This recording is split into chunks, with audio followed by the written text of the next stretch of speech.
Begging on the corner side. Jesus Christ. Talk about having nothing to do. Holy I fuck. walk over here where it used to be Sloss and Tees before the marathon closing. You know what I'm saying? Before TMC, Marathon, all that shit came out, it was Sloss and Tees right here, where the tax shop is at. You know what I'm saying? We're gonna get him up out of here soon though. Don't even trip, we're gonna get that back. That's what you want to do. That's the thing that you want to do in these neighborhoods. You want to basically. We don't recognize. Okay, so because I don't want to, because this beat is copyrighted as well. So that's what you want to do. Like this is he had the right ambitions. He looked at a problem in the situation. He's like, for me to uplift my people, I need to economically systematically change what is oppressing them, and sort of basically.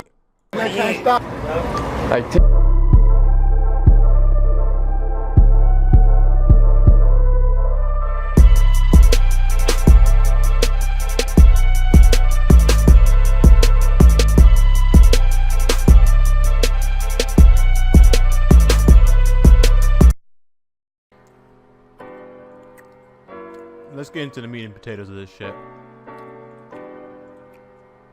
No, I don't have any sponsors, dude. If you're watching, I'm gonna tell you right now through the stream, I don't have any sponsors. That's the goal, man. That's just some shitty ass YouTuber. A YouTuber / Twitch streamer. I'll get there eventually. Alright, enough with that. So, let's get into the meat and potatoes of the situation that's going on. So apparently rapper Nipsey Hussle was gunned down in front of his store. He was known as a person who basically did really well for the black community, around the community. I think it was somewhere in California. A lot of rappers already did their reaction to this. Snoop Dogg, I think Master P, and a few others. All in all, from the things that I've seen and researched, Nipsey Hussle was like a pretty nice guy. It seems like he had really good intentions with the people around him in a neighborhood that he lived in. There was a video that I live stream that I did yesterday where he helped up this homeless man that was cleaning out the store cul-de-sac around him. So like his shop, his barber shop, the nail salon, and all that stuff that's around black neighborhoods and stuff. This goes to show like the biggest issues in black neighborhoods. It's a lot of people say it's kind of culturally, and that would only be 10% of the problem. Most of it is systemically them being systemically oppressed, the industry coming down, the stricken poverty, the lifestyle of oppression, either this white oppression, even oppression from their own people. This is what most African Americans deal with every day.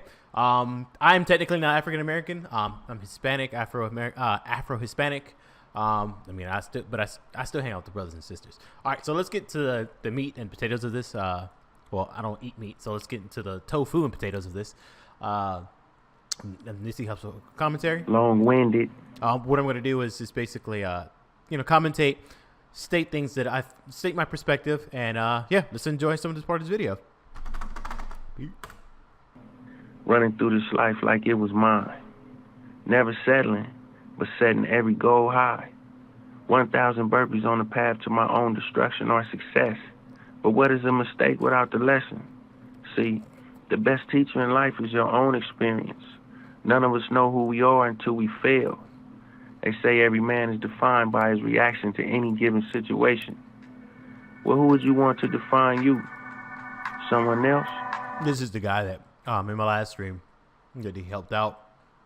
But all in all, I'm liking this so far. This is basically a short documentary from World Star, I believe, about the rapper. Or yourself. Whatever you do, homie, give your heart to it. And stay strong. Stay strong. Stay strong. With me and you know it. Yeah. Look, a lot of niggas fail, but I won't. Well, just comment. It's gonna be at this part because I don't want to get hit by the DMC, well not DMCA, but copyright claim. Even though you can go for yourself and listen to this. And this is the cul-de-sac that I was talking about in my previous stream. It was a homeless man with the African gentleman who cleaned up this part of the neighborhood and kept this place clean. So mute. Wait. It's not so bad. You know what this reminds me of, this cul-de-sac? I think, didn't they use this? I don't think they used this area for Friday After Next, did they? Yeah. Barbecue.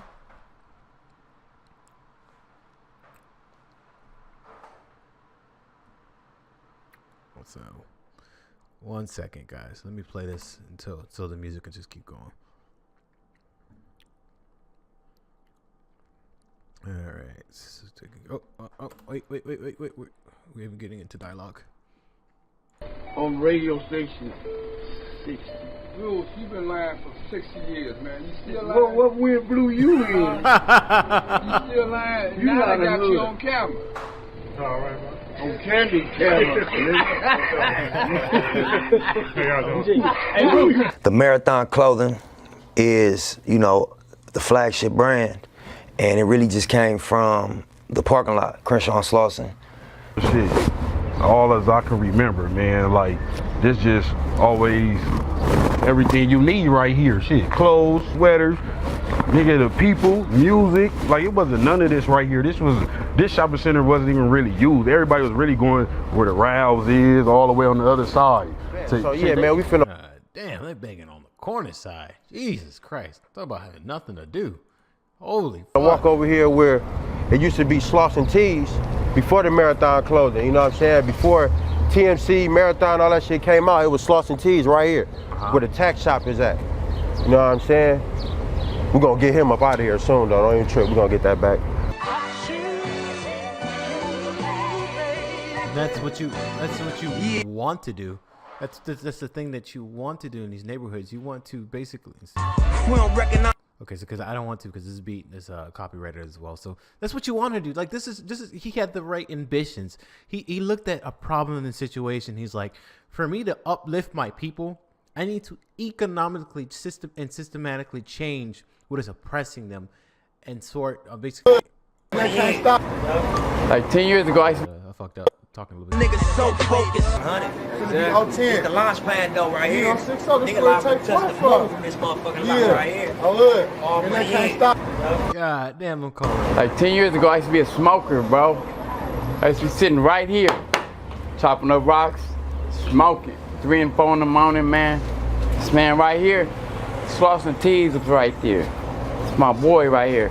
He never turned me down, nothing. He always looked out for me, man. Now they doing a lot of big things now. But it all goes back to the people that love you around here. You go to all the rehabs, the rehab wasn't nothing but a vacation to me. But to see them going, the Marathon clothing, and see how they doing things. I remember when it was Slauson Tees, man. I used to go over there and just want to clean up for this nigga, man. Do something for him, man. Like, when you give me money, like, hey, OG. You hear how like the N word is used, and not in like a derogatory term or a term to basically anger black people, is used as like a catch term. You know what I'm saying? Like the N-word can be used as this person. And that's what I love about it. That's why I love the culture so much. That's why I'm infatuated by it. You could just take certain terms that was used to oppress you back in, they used to oppress your ancestors, and just turn it around and just be in terms of endearment, be in terms of issue, just and let's continue on. You ain't gotta do nothing, just get off that, now to see this and be this today, to talk about this right here, this is like a fluke. I come up here, they here, they still here, bro. A long way. Man, it's about to go bigger than what it is now, man. Because of the hearts these brothers got inside of them.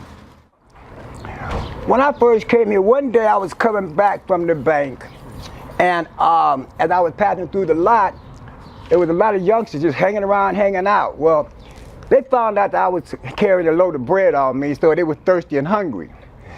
Little Nip jumped in front of them and told him, hey, cuz, this is OG, you ain't finna put that move down. He actually saved my life, because one of those guys had a piece, you understand me, he had heat, and I didn't know it. See, and I could have lost my life. So I just want to tell you how real these brothers truly are. And once again, I just want to piggyback on what I said. I mean, it's a good thing when you can come from the streets, from the shoulders, from nothing, and make something of yourself. I remember before these guys came up, before Marathon, like I say, pushing the trunks out the back of the trunks, whatnot, and to what it is right now, it's been a struggle all up and down the line, and it's a blessing. It's a real beautiful thing to see to what it is now. I've known these guys since maybe 15 years plus, and I've seen it.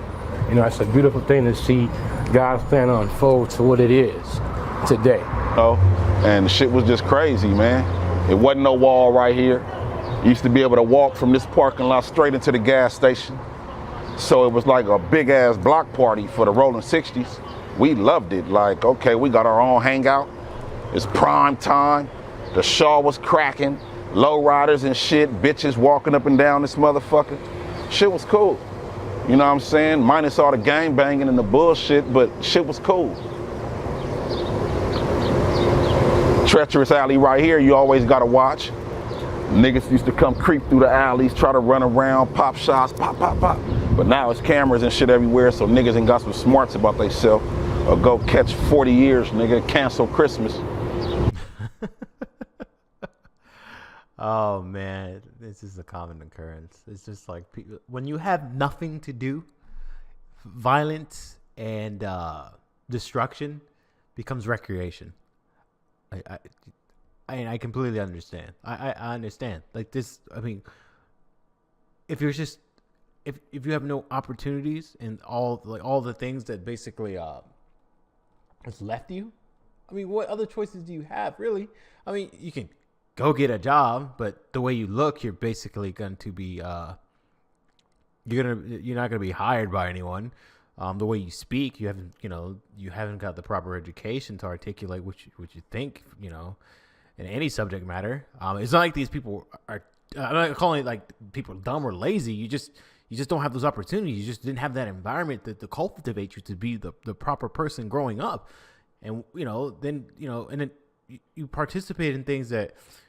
Normally what happens is you participate in things that are like slow but steady acts of aggression towards other people. Like you start learning how to cuss, you start learning to swear, you start defying authority, and then later on you just build up on that, and then to impress you and your peers, you just do stupid shit. Hey, how you doing? Enjoy my life. However you want to do it. But one particular day I was hanging out in front of this motherfucker, man, and I had a big blower hanging out my back pocket. You know what I'm saying? And one time Matt pulled up, and in my head I'm like, damn, here they go, man. They about to jump out, right? I'm glad he missed you. I'm telling you that insurance payment, when the insurance premium going up just because someone hit you, yeah, that's terrible, man. That's horrible.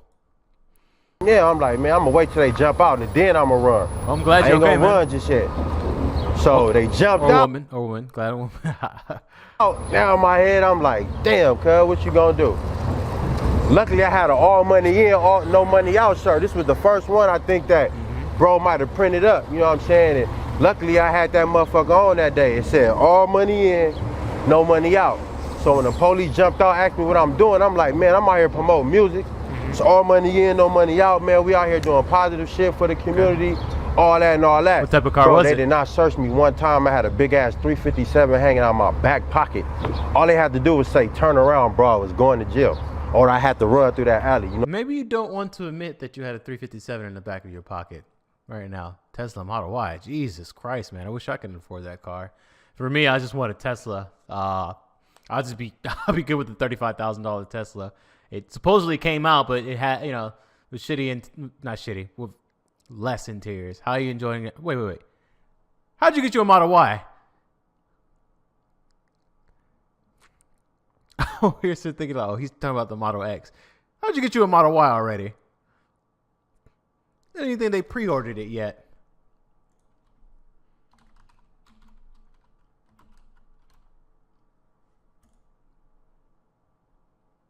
And you already got your Model Y?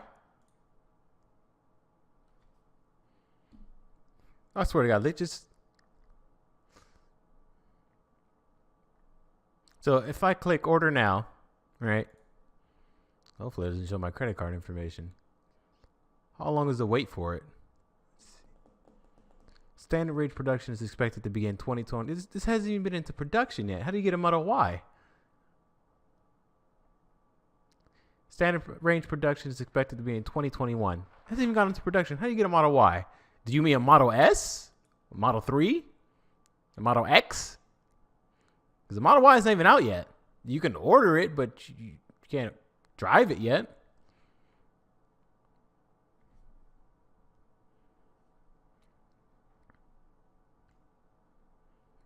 Not calling you a liar, but I mean, if you do, like, send me a link of the car picture with you on it, you know, throwing the deuces up. Like, yeah, this is my shit. You know what I'm saying? But by the grace of God, man, you know, I didn't get searched. I didn't go to jail that day. You feel what I'm saying? So, yeah.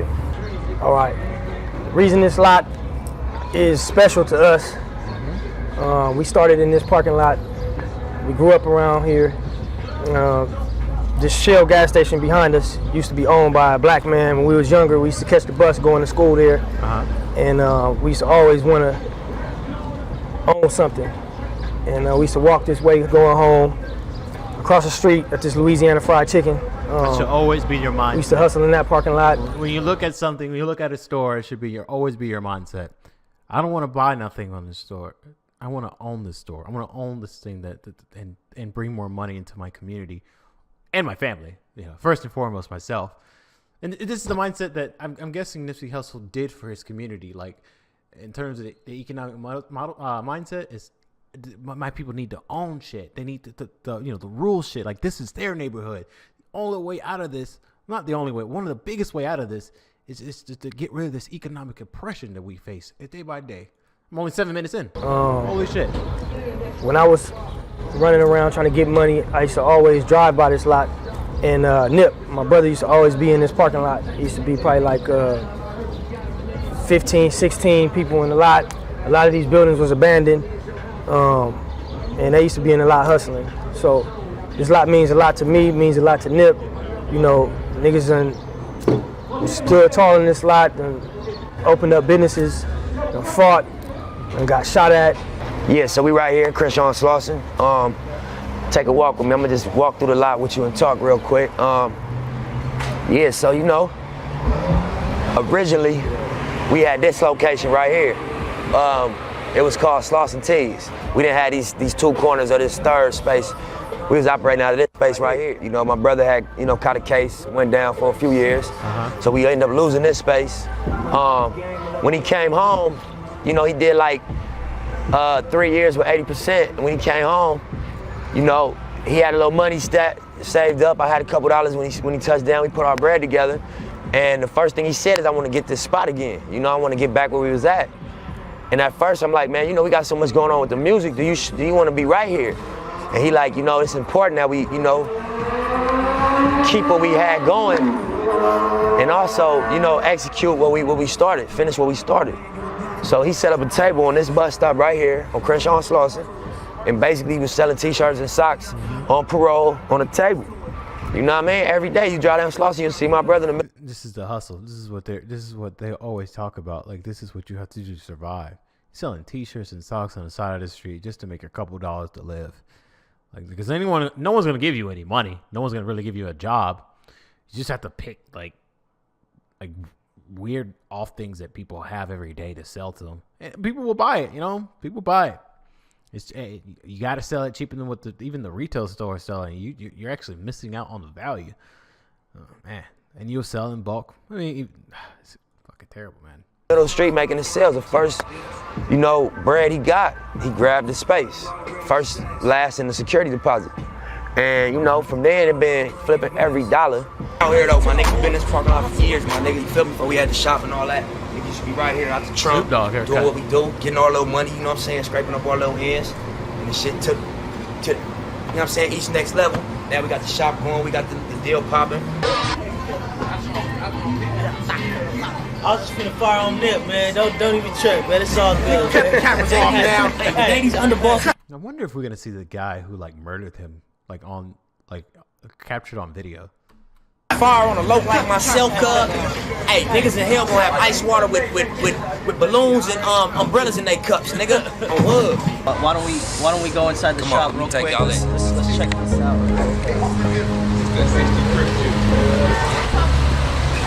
Yeah, this ground zero, homie. This the parking lot that, you know what I'm saying, I first started selling my shit on my trunk at. It wasn't no t-shirt store. It was a Quick and Split before it was Master Burger. This was a clothing store. Somebody else owned it. We was about 15, 14 out in the parking lot doing us. Before we was selling music, we was doing what all these young niggas do, trying to get money around here, grinding. Then we transitioned to music, transitioned to art music, and then, you know what I'm saying, built from that foundation. But then we came back and started the store. And this is actually the second store. We had one 2 doors down. The police raided. I went to jail. My brother went to jail. Y'all heard about it on the records, but we back out, so it's the known and proven. That's why I be smoking my stuff. Nah, picture me rolling, tipping my chauffeur. Niggas look jealous. You gotta control it. Reaching my quota. All respect to this man's brand. I'm not gonna play his music. He's not gonna play his music because that's his copyrighted shit. Let's see. It was interesting though.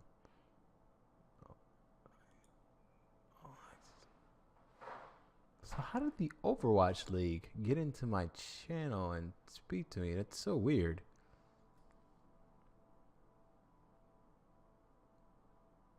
Following. Wait. Was this like a bot or something? Because holy. I'd like to thank you guys for watching this part 1 of the 3-part series that I'm creating on a Twitch stream that I did on Nipsey Hussle. I went into details about the things that I believe that the black community lost in terms of his death.